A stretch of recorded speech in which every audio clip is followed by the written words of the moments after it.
Ravnica, before it was the city of guilds, was non-stop chaos and strife.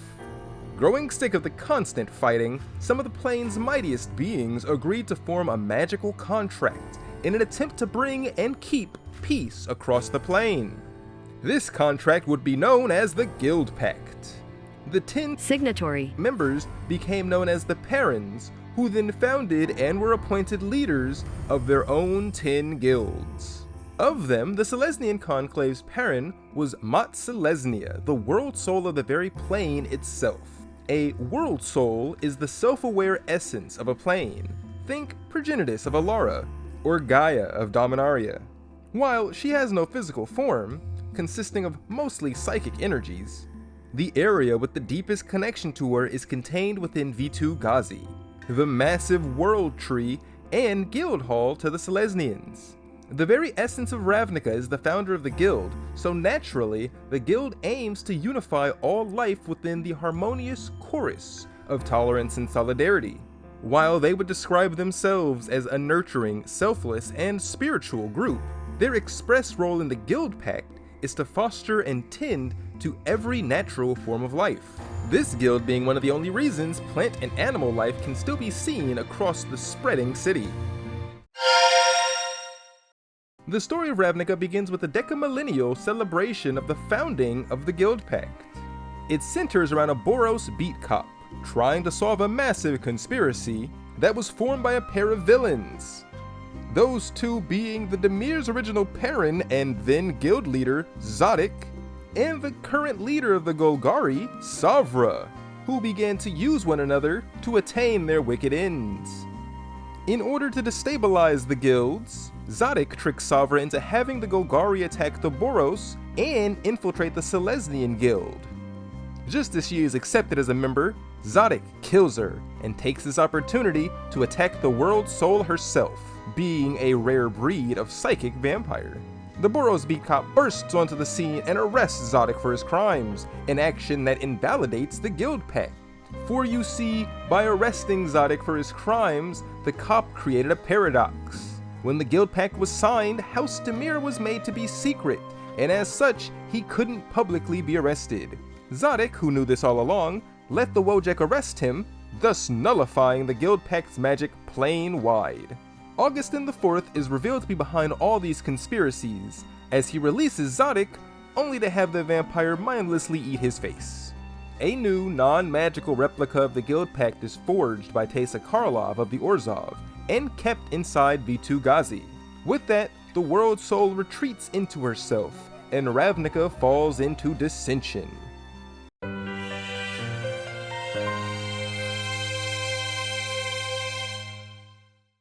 Many years have passed between this and our last trip to Ravnica.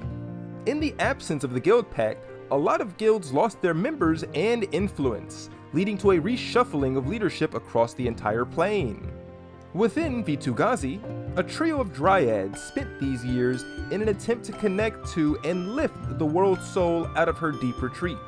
During a meditation session, after being connected to Vitu-Ghazi directly, one of the sisters reaches deep into the lattice of life that is the world soul, and hears the voice of Selesnya. Upon awakening, they are combined not just with Vitu-Ghazi, but with every plant across all of Ravnica. The three had become a harmonious one. This was the new guild leader, Tristani, Selesnya's voice. The three individual dryads each embodied an aspect of the world soul, those being harmony, seen in Chim, order, seen in Ses, and life, seen in Oba at the center. Among Selesnya's commands for her new speaker, the initial was for Tristani to populate Selesnya with a sacred host willing to perish so that the greater good may thrive. The block's main story events center around Jace, Magic's main character, and as such, anything not directly related to him is pushed to the sidelines. Throughout the Return to Ravnica story, the only important Selesnyan is Amara Tandris, as she was Jace's side piece until he meets Vraska. So because this isn't important to Selesnya, I'll make it quick. There's a massive maze under Ravnica, which Azor, the original Perron of the Azorius, created as a test for the 10 Guilds Unity. 10 champions, plus Jace, are sent in to conquer it. The 10 actually fail to work together in any meaningful way, but because Jace can puppet them around with telepathy, the maze recognizes him as the unity Ravnica desperately needs, and he is made the Living Guild Pact, which only becomes an issue if the Ravnican populace suddenly had a really good reason to hate Planeswalkers. Prior to the start of the conflict, the Conclave was taking a moment to pause for reflection, cultivating camaraderie within their urban utopia. While many within the Conclave were experiencing a dawn of hope, Tristani was discordant. One sister wished to bolster their existing forces, while another wanted to increase their numbers, while the last desired all their members to remain faithful. While they didn't know it at the time, their worries turned out to be well-founded once the Hall of the Guild Pact was torn open for an interplanar invasion. It was an all-out Planeswalker war, but because no Selesnyans are Planeswalkers, the guild is once again sidelined. Mostly. During the invasion of the city, when Nicol Bolas sends in his God Eternals to fight, Nissa commands Vitu-Ghazi to stand, using it to topple Nicol Bolas' statue, before God Eternal Ronus tears a part of it off, and she gives up on it, leaving it where it fell. Not even a thank you, but we already have ample reason to hate Nissa. Oh, and Niv Mizzet dies, but he comes back, and is the new Living Guild Pact. And just in time too, because here comes the... Vraska returns, completed, and using Realmbreaker to run amok. Mad with vengeance, she destroys New Prov and demands every Ravnican have their eyes removed, as her Gorgon sisters had their eyes removed. Her fellow Golgari Guild members made up the majority of the Ravnicans that were completed, with the Simic and Izzet members sometimes succumbing out of curiosity. But overall, the Guild Pact gave the guilds and their leaders the power needed to defeat the invaders. In the aftermath, Niv remained as the Living Guild Pact's authority and protector. The Golgari are seen as dead, as almost all of them were completed. The Dimir are again rumored to be gone, and distrust of the Simic and Izzet are at an all-time high. Oba, the Sister of Life, took it upon herself to not only fight off the Phyrexian influence of Realmbreaker, but also shielded her sisters from feeling too much of the suffering and death experienced across Ravnica. Needing to recover from this stressful endeavor, the Conclave chose to turn inward, electing to focus on sorting out their own internal issues before attempting to assist anyone else. In this time, guildless Ravnicans were unable to expect help from the guilds, and many began providing their own services. This is where the Ravnican Agency of Magicological Investigations is started. There's a party being thrown by Teysa in the Karlov Manor. Yes, she's the same Orzhov guild leader from earlier. The party is to commemorate Ezram, head of that recently founded investigations agency. However, at the party there is a sudden and tragic murder. A Dimir assassin is exposed as the culprit, but them having no memory of the murder doesn't add up. So, aided by the great detective, the two make an unauthorized exit. They collect a few heroes and start on the job, investigating known killers, hoping to get a leg up on the next attack. With their offender at large and no person of interest, they move to analyze the pollen, which is the only evidence they find. They learn it's not of this plane and they deduce the means to extract a confession.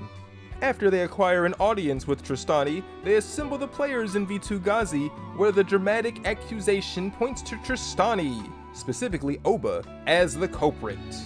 This is due to Tristani being the only one in Ravnica that can create new plants. The motive comes from each victim having some connection to the Phyrexian side of Ravnica's latest interplanar invasion. As mentioned, the Izzet and Simic were playing with glistening oil, while Krenko and Teysa seemed to use the invasion to further their own ambitions. Each were traitors to Ravnica, in the eyes of Ravnica herself.